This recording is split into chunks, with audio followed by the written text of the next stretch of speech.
बिस्मिल्लाहिर्रहमानिर्रहीम। आज का जो हमारा टॉपिक है फ़िज़िक्स का 9th क्लास का इक्विलिब्रियम। इक्विलिब्रियम किसे कहते हैं, इसे कितनी कंडीशंस होती हैं, ये आज कुछ समझने की कोशिश करेंगे। Equilibrium Newton first law of motion, आपको याद होगा इस चैप्टर हमने पहले पढ़ा था कि क्या है। Newton first law of motion के दो पार्ट्स थे कि अगर कोई बॉडी रेस्ट पोजीशन पर है, मसलन कोई किताब है टेबल पे पड़ी हुई है या ये डस्टर है मेरे पास यहाँ ये पड़ा हुआ है, तो ये हमेशा ये रेस्ट पोजीशन पे ही रहेगा जब तक कोई इस पर नेट फोर्स ना लग रही हो, नेट फोर्स इस पर ज़ीरो हो। या कोई बॉडी अगर मूव कर रहा है uniform velocity in a straight line, तो हमेशा मूव करता रहेगा जब तक उस पर कोई नेट फोर्स ना लग रही हो। यही बात हमारी बन जाती है इक्विलिब्रियम में। इक्विलिब्रियम का मतलब क्या होता है कि अगर कोई बॉडी रेस्ट पर है तो रेस्ट पे रहेगा, अगर कोई बॉडी मूव कर रहा है विद यूनिफॉर्म वेलोसिटी मूव करता रहेगा, यानी इस पर नेट फोर्स ज़ीरो लग रही है। किसी बॉडी पे कोई नेट फोर्स अगर नहीं लग रही है तो हम कहेंगे कि ये बॉडी इक्विलिब्रियम पोजीशन पे है। मसलन एक रस्साकशी टग ऑफ वार जिसे हम कहते हैं, दो टीम्स हैं मेरे पास, एक टीम मैं कह देता हूँ ये ए है, दूसरी टीम मेरे पास कौन सी है, बी है। रस्साकशी हम देखते हैं करते भी रहते हैं, तो उसमें अगर टीम ए है उसमें एक खिलाड़ी होता है या एक से ज़्यादा खिलाड़ी होते हैं। ऑब्वियसली एक से ज़्यादा खिलाड़ी होते हैं कि अगर मैं कहता हूँ 10-11 खिलाड़ी मेरे पास यहाँ मौजूद हैं और 10-12 खिलाड़ी ही दूसरी साइड पे क्या है मौजूद है। अब क्या सब के सब एक जैसी फोर्स लगा रहे होते हैं या कोई कम लगा रहा होता है, कोई ज़्यादा लगा रहा होता है। जो थोड़े कमज़ोर होते हैं वो ज़रा कम फोर्स लगा रहे होते हैं, लेकिन जो थोड़ी जिनमें पावर ज़्यादा है वो ज़्यादा फोर्स लगा रहे होते हैं, तो इनकी डिफरेंट फोर्स लग रही है। अगर ए टीम की फोर्स बढ़ जाती है तो ये बॉडी किस साइड में मूव करेगा, ए की तरफ। अगर टीम बी की फोर्स बढ़ जाती है तो ये बॉडी किस साइड में मूव करेगा, बी की तरफ। लेकिन अगर कांटे का मुकाबला चल रहा है, बहुत ज़बरदस्त मुकाबला चल रहा है, दोनों तरफ इक्वल फोर्स लग रही हो, तो बॉडी रेस्ट पोजीशन पे रहेगा।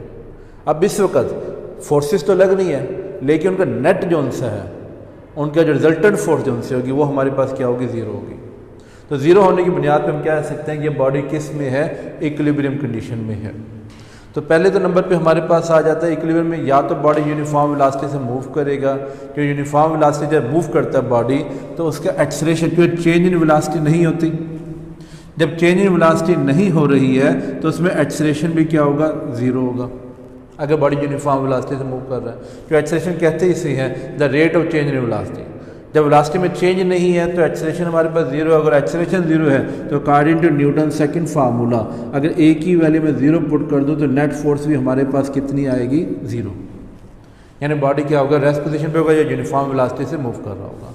तो अगर इक्विलिब्रियम की डेफिनेशन आती है तो इक्विलिब्रियम की डेफिनेशन पेज नंबर हमारा 97 पे ये पिंक कलर जो लिखा हुआ है, a body is said to be in equilibrium if no net force act on it. पहले नंबर पर तो ये लिखा जाएगा। फिर इसी पिंक कलर के ऊपर लाइनिंग की डेफिनेशन इसी एग्जांपल की भी लिखी हुई है कि अगर कोई बुक पड़ी हुई है टेबल पे, वो आपकी क्या कहलाएगी, इक्विलिब्रियम में कहलाएगी। अगर कोई एरोप्लेन स्ट्रेट लाइन में यूनिफॉर्म वेलोसिटी से मूव कर रहा है तो वो भी इसकी यूनिफॉर्म वेलोसिटी ही इसके इक्विलिब्रियम कंडीशन में कहलाएगा, क्योंकि यूनिफॉर्म वेलोसिटी से मूव कर रहा है। सो बॉडीज इन इक्विलिब्रियम दस रिमेन एट रेस्ट और मूव विद यूनिफॉर्म वेलोसिटी। इसी की एक एग्जांपल हमारे पास आ जाती है। अगर आप नेक्स्ट पेज पे देखते, पेज नंबर 98 पे एक पैराट्रूपर है, जब ये ऊपर से जंप करता है तो बड़ी तेज़ी से नीचे की तरफ आता है ड्यू टू ग्रेविटी।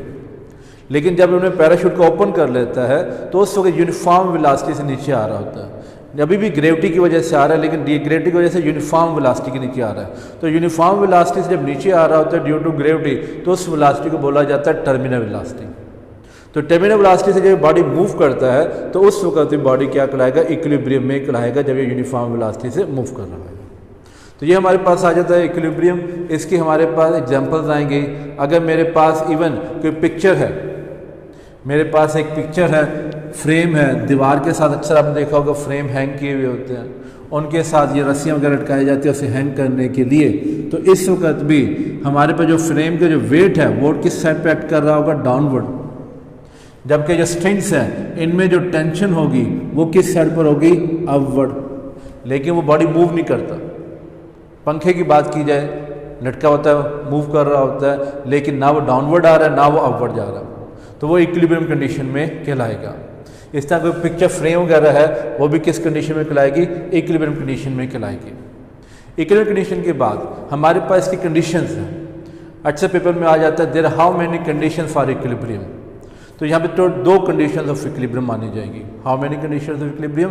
2, जिनमें से एक इस लेक्चर में बताई जाएगी। First condition of equilibrium. Now first condition of equilibrium. First condition of equilibrium, ये जो हमारे पास बताई गई थी टग ऑफ वार, इसी तरह हम ले लेते हैं। एग्जाम्पल पिक करता हूँ दोबारा से टग ऑफ वार की। ये टग ऑफ वार में बेतहाशा प्लेयर्स हैं। एक प्लेयर फोर्स F1 लगा रहा है, दूसरा फोर्स जो प्लेयर है वो F2 लगा रहा है, तीसरा प्लेयर जो उनसे है वो फोर्स F3 लगा रहा है, और लॉट ऑफ फोर्सेस पे लग रही है कि 20, 22 जितने भी आपके प्लेयर हैं अवेलेबल हैं इस वक्त स्कूल के अंदर। जब आप टग ऑफ वार कर रहे होते हैं, हो सकता है 10 बच्चे आपस में टग ऑफ वार कर रहे हो, 15 कर रहे हो, 20 कर रहे हो, तो जितने भी हमारे पास बॉडीज हैं वो सबके सब फोर्स लगा रहे होते हैं अप टू सोन प्लस Fn। याद है जब भी सोन का साइन लगाया जाता है तो जो हमारे पास प्लस साइन आ रहा है उसके शुरू में भी लिखा जाता है और आखिर में लिखा जाता है। तमाम फोर्सेस को सम करने से नेट क्या आना चाहिए? इसका 0 आना चाहिए। तो बॉडी किस कंडीशन में होगा? इक्विलिब्रियम कंडीशन में होगा। इसको एक हम और सिंबल से रिप्रेजेंट कर सकते हैं, दिस वन। इसे कहते हैं सिग्मा, ग्रीक लेटर है sigma, use for summation, sum के लिए इस्तेमाल किया जाता है। Sum of all forces act upon a body is 0। तो this one is the mathematical form of first condition of equilibrium. Sigma F is equal to 0 with this sign. जिस तरह आपने छोटी क्लासों में 8th वगैरह में पढ़ा होगा, ये वाला साइन कुछ किस चीज़ का साइन है? ये पाई का। इसकी अपनी वैल्यू होती है 22/7। इसी तरह यहाँ पे हमारे पास ग्रीक लेटर दिस वन, तिरछा से m बनाया जाता है, सिग्मा इससे बोला जाएगा, और सिग्मा का मतलब क्या होगा? Sum of summation. सम किसका? जो आगे लिखा होगा, sum of all forces act upon a body is 0 means net forces is 0। This is called first condition. अब ऑल फोर्सेस मतलब क्या होगा? कि आर हॉरिजॉन्टल फोर्सेस भी एंड आर वर्टिकल फोर्सेस भी। जिस तरह इस डायग्राम में देखते हैं टग ऑफ वार में, यहाँ पर देखें तो हॉरिजॉन्टल फोर्सेस लग रही हैं। इस डायग्राम में अगर हम देखते हैं जहाँ पे एक पिक्चर हैंग की गई थी, इसमें वर्टिकल फोर्सेस लग रही हैं। हॉरिजॉन्टल का मतलब होता है अलॉन्ग एक्स एक्सिस, दाएं बाएं, जबकि वर्टिकल फोर्सेस का मतलब क्या होता है? अलॉन्ग वाई एक्सिस, अप और डाउन। ये वर्टिकल है। तो वर्टिकल को मैं सिग्मा F y भी क्या होना चाहिए? 0 होना चाहिए। और हॉरिजॉन्टल के लिए भी हम ये लिख सकते हैं सिग्मा F H भी क्या होना चाहिए? 0 होना चाहिए। इन शॉर्ट ऑल हॉरिजॉन्टल भी एंड ऑल वर्टिकल फोर्सेस क्या हो? 0 हो। या सिंपली कह दिया जाए कि ऑल फोर्सेस, क्योंकि इसमें हॉरिजॉन्टल भी आ जाता है और वर्टिकल भी आ जाता है। All forces act upon a body is 0। This is called first condition of equilibrium. इसी के नीचे पेज नंबर जो हमने पढ़ा था 97, वहाँ पे फर्स्ट कंडीशन है, डेफिनेशन लिखेंगे, ग्रीक लेटर के मुताबिक बताएंगे, ये हमारे पास बन जाता है first condition of equilibrium and equilibrium की डेफिनेशन। इसी से रिलेटेड एक न्यूमेरिकल है। न्यूमेरिकल अगर हम देखते हैं पेज नंबर आपका 105, न्यूमेरिकल नंबर 7, 105 पेज पर न्यूमेरिकल नंबर 7। न्यूमेरिकल नंबर 7 में कुछ इस तरह लिखा गया, एक पिक्चर फ्रेम, जैसा ये फ्रेम बनाया गया। अब picture frame hanging 2 vertical strings, 2 vertical string 2 रस्सियों से, डोरियों से लटकाया गया है। The tension in the string, एक साइड पे जो टेंशन है T1 वो मेरे पास है 3.8 न्यूटन, और जो दूसरी टेंशन उसने बयान की गई है वो बताई गई है 4.4 न्यूटन, और पूछा गया है कि इसका वेट मालूम करें। Numerical number 7। अब इसमें हम कौन सी लगा सकते हैं condition? First condition of equilibrium.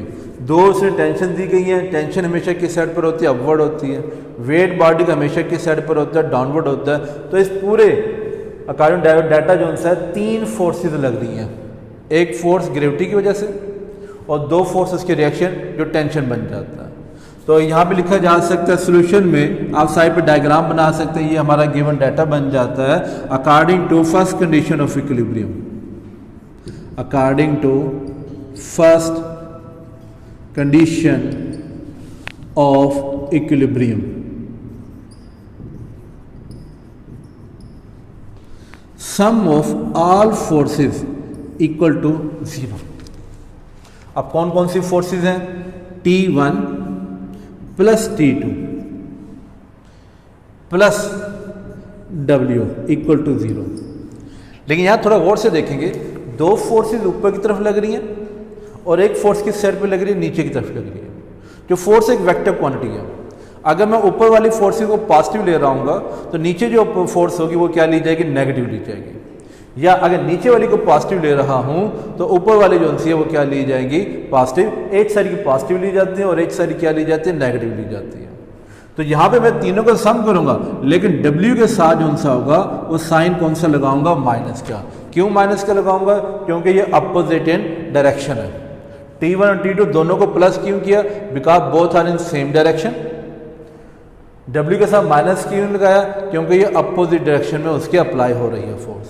Now values put करके देखते हैं।